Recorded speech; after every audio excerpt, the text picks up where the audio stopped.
To introduce our guest speaker, currently Chief Executive Officer at Southern Expansion, Mr Gardiner has over 25 years' experience leading not-for-profit organisations. He is currently a Director on the Board of Football New South Wales, where he previously served for a number of years as Chairman of its General Purposes Tribunal. Mr Gardiner has been the President and CEO of Parramatta FC, which achieved promotion from the New South Wales Super League into the National Premier League under his leadership, and President and CEO of the Sydney Magic Futsal Club, which won the club championship each of the first 4 years of the NSW Premier Futsal League. As CEO of the Police Citizens Youth Clubs New South Wales, he was responsible for expanding community membership from approximately 35 to over 80,000 people, and for introducing a youth boxing program and curriculum that produced a world youth champion. He holds separate postgraduate qualifications in leadership and management, international affairs and professional ethics. Chris is a Fellow of the Institute of Managers and Leaders and a member of the Australian Institute of Company Directors. Please, everyone, welcome Mr Chris Gardiner to the podium. Thank you, Chris. Thanks. So, first of all, I'm conscious that I'm on land here that was traditionally called Curranulla, of the Guyagal people within the Dharawal Nation. I want to acknowledge them as the traditional owners and pay my respects to their elders past and present. Joe, thank you for the invitation to come and speak here today to the committee of the Chamber. I greatly appreciate the opportunity and the support that you've expressed for our bid. I also acknowledge two other people who are here, important, maybe three.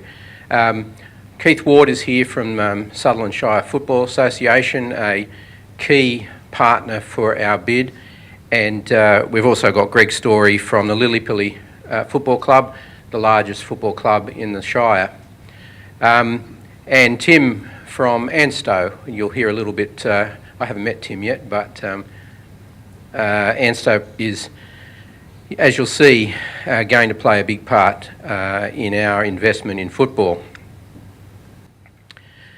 It's appropriate in a rugby league setting to start with a rugby league story. 1965, and my apologies to those of you who are too young to understand this story.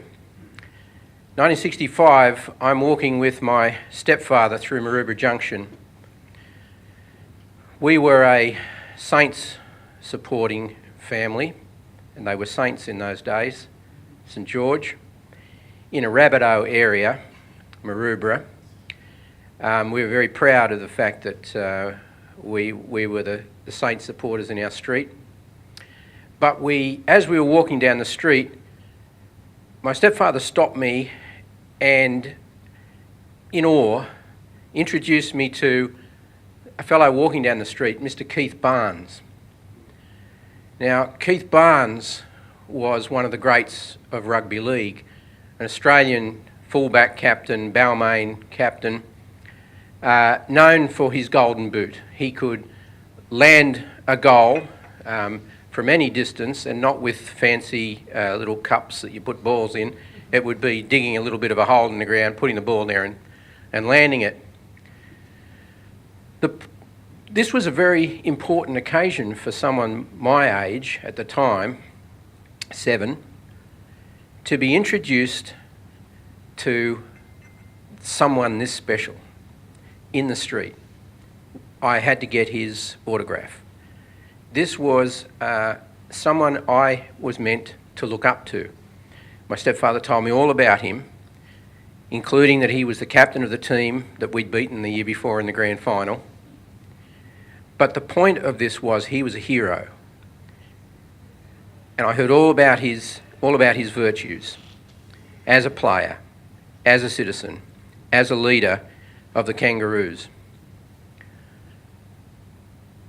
Sport is a very human artefact, and sporting institutions are about creating heroes. They're about helping us believe, imagine, aspire. We want to, in Southern Expansion, create a sporting institution for the southern region that creates heroes, that lets young boys and girls imagine and believe and aspire. So that's our first challenge. We want to create a sporting institution in this area, and we define this area for our bid going from north of Botany Bay through the St George area, through the Shire, down to Wollongong. Over 40,000 registered football players in that area. 17% of the players in the New South Wales footprint, Football New South Wales footprint. Sutherland Shire Football Association, the strongest football association in Australia. So we're basing this institution in what we call Southern. We don't have a name yet because we're going to consult the community, and I'll talk a little bit about that. But this institution will be based on a set of values. We surveyed the community last year, 2,000 people, and the top 3 values that they wanted for their club: community, professionalism and passion. We've put some value statements to that. I'm assuming they're up. We start with our associations. We take our football club into our communities. We nurture young players. We earn the loyalty of our members. We base our decisions and our engagement with our people on digital and data, and we hold ourselves to the highest standards. They're our values. We've got a series of football values. Craig Foster is head of football, and he wants us to be known as the team that attacks, fast attacking football, that excites our crowds, that inspires especially our young boys and girls following the club. So we will be a sporting institution grounded in a set of values. Our challenge over the next little while, by the way, this could be next week. I may not be the CEO of Southern Expansion if we don't get the licence. But when we get our licence, we're going to undertake a community consultation to draw the communities close to us and hear again from our fans about our name, our colours, the culture of the club. A little bit of a bridge from thinking of ourselves as a sporting institution to being a business. In the exercise of creating some materials to consult our community, we've already employed a local business. We've employed a local business through Joe in terms of communication support in the past, but Lewis Jenkins, who's here today, runs a brand and marketing group at Cronulla called Percept, and they've done some work for us to create 7 different concepts around gear and identity for us to go into the community as soon as we get our licence and say in town hall meetings and online, what do you think of these options? What should we call ourselves? What should we look like? What are our colours? What kind of institution should we be? And Percept have done an amazing job for us in creating a set of concepts that hopefully you will see in a few weeks as part of our engagement with the community. So a sporting institution, but we're also a business. And let me talk a little bit about what that could mean for the region. We will, in our first year, have revenues of between $12 and $15 million as a business. We will be based centrally in the Shire. When we bring a game to this ground, we will spend around $300,000 every game. We'll employ around 100 people for that day, not counting all the police officers that we have to bring, especially if we're playing the Wanderers. No, that's unfair. I'm a Wanderers founding member 1832. so I know exactly how many police officers we're going to need. So a $12 to $15 million business established in the Shire, $300,000 every time we play a game here. Quite a business. Part of our business, though, will be player development. And here in football especially, and with respect to the Sharks, when I say football, you'll all appreciate that I mean real football. The beautiful game, the world game. Football is an interesting crossover between a business and an institution in that one of the things that makes a great club is its ability to identify young talent, develop it, and then sell it.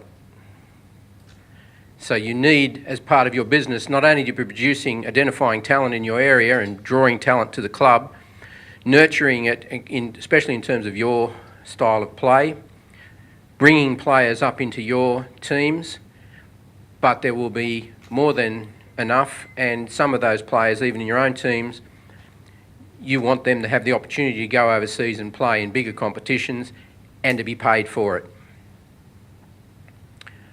So we, unlike what will be our Eastern Suburbs rival, Sydney FC, we will invest in training facilities in our first 3 years.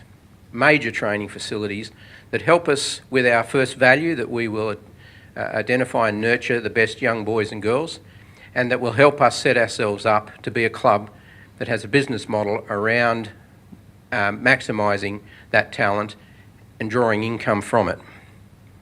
Our partner in that exercise for the training facility is in fact ANSTO. We have an MOU with ANSTO about accessing their land between the dump and Barton Ridge training facilities across the road from the existing infrastructure for ANSTO. And we've modelled a major training facility that we will work up. As soon as we get our licence, we will have KPMG do the business plan and the feasibility. This particular facility will cost us around $50 million. It has the advantage of bringing much needed additional fields to the Shire, but this facility is modelled off some of the Real Madrid in Europe with an Australian touch. This will be open to the community. In some clubs in Europe, you need security passes to get into the training facility, and they change the password every day, even for their players. It's a very different field, professional football. This facility, the community will be able to access it, move through it. Also important to us in terms of our sense of ourselves as a football institution, we believe very strongly in the idea of one club. So we have told the FFA we're an AW League club. We want a W League licence. Women's football is equal as far as we're concerned in our club. And as an expression of that, this facility will be one of the first in the world to be designed to accommodate on an equal basis women footballers as well as men. Now that costs you a lot of money in terms of amenities, but this one will provide for our A-League team, professional team, our W League professional team, our boys' academy, our girls' academy, a couple of hundred young boys and girls at any one time, visiting international teams, an indoor centre, a hotel, an NPL level stadium, and some fields that will be available all the time to the local association. So from a business perspective, a business that's created $12 to $15 million, when it comes to Shark Park, spends $300,000 on a day and invests in infrastructure in the Shire up to $50 million. That's southern expansion. Now we have put in our bid last week. I can tell you that the FFA's own data shows that we're number one on the metrics. So the FFA assessed 22 locations around the country. When they came to us, they assessed us as we want, as Wollongong, Sutherland, St George, and then they thought, well, maybe we should assess them, let's knock off St George, keep Sydney happy. We'll assess Wollongong and Sutherland. And then they thought, well, maybe we'll knock off Wollongong and we'll just assess Sutherland and St George. Those three iterations came first, second and third in the FFA's data for where you should put a club. First, second and third. Our player base is our strongest element in our bid. And let me tell you what that does for us in terms of the competition that you know we're facing from the southwest. The southwest bid has made its claim that you should put a football licence in the southwest because of all the population growth over the next 10 years. In 2030, this area that we call Southern will still have 20,000 more players than the southwest after 10 years of growth. So we're very confident on the metrics. But as you all know, sport isn't about metrics and objectivity, it's deeply political. So we're not sure how we will go. We do have the advantage, as you do now, of having one of the people who supported our bid being a local member, who in the same week that we made our submission became the Prime Minister. We're hoping that counts. Not that the Lowy family think much of Prime Ministers necessarily, but all of our local members support us as well. So that's Southern. We aspire to be an important sporting institution in the southern area for our communities. We will be a significant business. And for someone like the Chamber, let me finish with this invitation. When the founding fathers of football met together in 1863 in London to set up the Football Association, they created a team sport. And this team sport would be, the teams would get onto the field through clubs. We're setting up a club to put teams on the field in the A-League, the W League and the National Youth League, in the NPL level in terms of our academy. We need team members to join us to do that. And we have each of the chambers in our region, the St George, Sutherland and Illawarra chambers, endorsing us.